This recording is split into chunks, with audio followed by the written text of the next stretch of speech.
Let's get you up to speed, though, on this story. Fox News correspondent Connor Hansen with more. Democrats in the Texas legislature are fleeing the state. It's a last-ditch effort to stall a vote on a new congressional map that effectively hands over 5 seats to Republicans ahead of next year's midterms.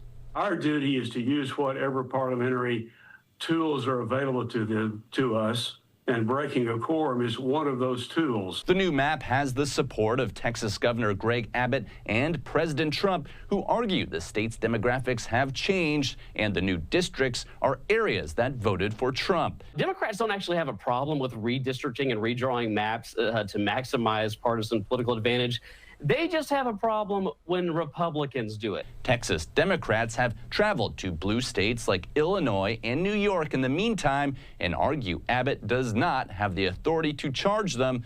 The governor says the state lawmakers will be fined $500 each day they delay the vote, and they could even be removed from office. To run to states like New York and Illinois to protest redistricting is kind of like running to Wisconsin to protest cheese. It's just kind of outrageous. The gerrymandering debate now has other governors threatening to redraw their lines. They're leaving us no choice. We must do the same. Redistricting usually happens every decade in response to census results, but some states can choose to do it more often than that. In New York, Connor Hansen, Fox News. Connor, thanks so much. So putting this letter up, Governor Greg Abbott sent there, saying he will remove from office any Democrats that do not show up tomorrow. I want to bring into the conversation right now someone who's covering all of this there. He's a senior reporter at the Texan. Brad Johnson joins me. Brad, thanks for being with us here. I would imagine it's been a busy weekend for you. So let's get right to it. That threat from Abbott, how serious is it? Well, I think he's serious about exploring the opportunity, but this is something that hasn't been tried before, and it would be totally uncharted territory. And so you would have to have, on the vacate part, you'd have to have a court, maybe the Texas Supreme Court, decide that, you know, the definition of vacate includes fleeing the state even while they're still occupying their seats while doing so. It's a novel theory, and if we're going to see it tested out, this is going to be it. But I think the governor is serious about trying. I'm just not sure that the facts are on his side when we see push come to shove legally. What about Texas state Democrats? Do they think they'll be arrested or fined? No, they think they're scot-free. You know, the thing is, if any of them comes back to the state, then they can be arrested and brought back to the House. They will definitely be fined, that's for sure. They're trying to find creative ways to basically reimburse members for taking on these daily $500 fines, because it does have to go out of their own pocketbook. They can't pay for it through a campaign or through their office budget.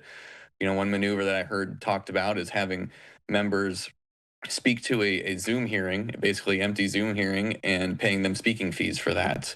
I don't know if that's what the strategy they're going with, but that was something talked about. So they see this as worth it, as worth the gamble, and trying to kill the redistricting effort in this special session.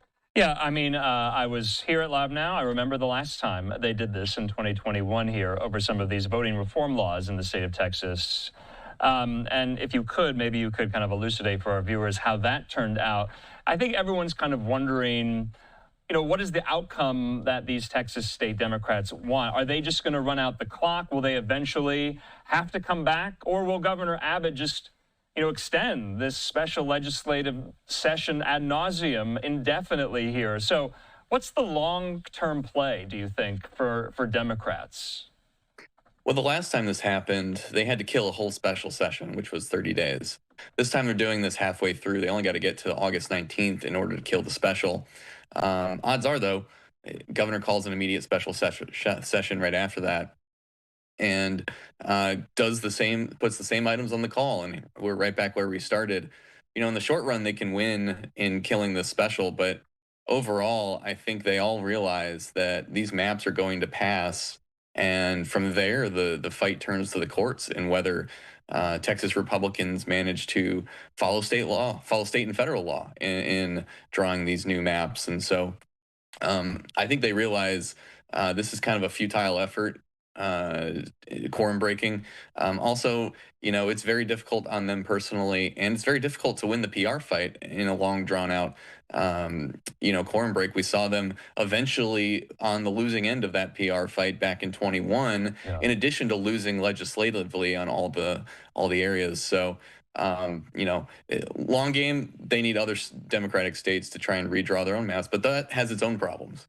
Yeah, I guess that's why I brought up 2021. You kind of outlined for us the outcome. It was negative. They didn't win that fight here. That law that they were fighting went through in the special session. And to your point, these maps are going to go through. You alluded to the fact that they can possibly and will possibly be challenged in the court. We'll just have to wait and see here. Why the redistricting push now, though, from Texas state Republicans? Why do this the year before the midterms? Or is that why? Well, there's a couple of reasons. The first and foremost one is that Donald Trump in the White House is asking for it. They're worried about the midterm next year. And, as history goes, the sitting Republican president, his party usually has a difficult time in the midterm election. The majority in the U.S. House is already slim. And so Democrats feel pretty good with their opponent in the White House of retaking the U.S. House. Now, the other aspect of this is, first of all, they can do this. They can do this whenever they want in Texas. There's no independent redistricting commission limiting their ability to do it. But then they look at states like California, Illinois, and even New York, who have really maximized their return. Democrats in those states have drawn maps in such a way that their hold on the congressional delegations far outweighs the partisan leaning of their states. And so Texas Republicans are looking at that and thinking, well, they did it. Why can't we do it? What's wrong, when we try this, but not when they do it? And so they're trying to level the playing field. Throw in the fact, though, that this is changing up the rules in the middle of the game. Both sides have arguments to make in this, and they're never going to agree. This is just a pure power fight. Yeah, the Associated Press has it. Republicans currently hold 25 of Texas's 38 House seats, saying that's nearly a 2-to-1 advantage already here. And correct me if I'm wrong, the new map bears out 5 more seats for Republicans when it's redrawn here. Is that enough? Well, first of all, I'll say it's 5 new Trump districts, but when you get in the weeds further, it's more tenuous. There's probably 3 easy gets, and 2, one other, probable. But then you have the 28th congressional district in South Texas, where if you look at the composite score in that district, it's actually still lean Democratic. It just also happened to be a Trump plus 10 district. And so Republicans are betting a lot on continuing these inroads they've made with Hispanics, particularly via Trump in the border issue, to continue to bolster their returns in this district. They could have shorted up a lot more, partisan leaning wise, and they chose not to. And they're betting on inertia bringing home the 20th congressional district next year in the midterm, provided these maps pass, of course. Hey, Brandon, or Brad, I'm sorry. Did any Democrats stay home? I'm trying to get to the point of, did any of them disagree with their Democratic colleagues and say, we're not joining you, or was it all of them? Well, there were some that stayed home, about half a dozen, I think, that were on the House floor today. All of them, though, don't agree with the redistricting. There's some that remain for health reasons, some that are on, most of the guys that were on the floor today are from the border area, and a lot of them are in districts that Trump won. So politically, it's a more difficult sell for them than someone, say, in Austin. And so it's kind of a mix, but generally, they're all on the same side of being against this mid-decade redraw. Yeah, and just lastly here, what about the political cost for some of these Texas state Democrats? You kind of alluded to it a little bit, though. Have you just kind of talked to everyday Texans about how they feel about this? Democrats, Republicans alike here. 2021, 4 years ago, not so long ago. This is still fresh, I would imagine, in the memory of so many voters, right? This stunt or tactic, I should say. Yeah. I don't think the average voter really cares about redistricting. They barely know who their congressman is. This is a fight between the two bases of the two parties.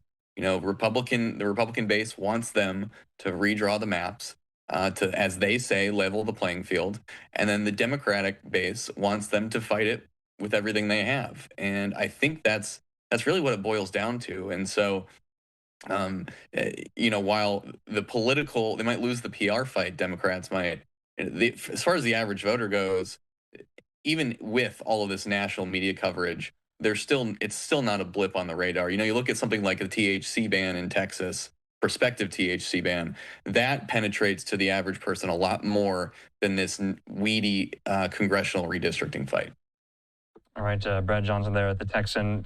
Brad, where does your reporting take you next? This is a very fast-moving story. Well, we'll see if there's a quorum on the House floor tomorrow. The Republicans are feeling at least a little bit optimistic that enough Democrats will return. I'm not sure we'll get that tomorrow, maybe in the next week or so. But overall, this is going to be a long, drawn-out fight. And from whatever happens legislatively, then we're going to see the battle out in courts and then following in other states. All right, Brad, thanks so much for your time. Great reporting. We'll talk soon. Thanks, Andrew.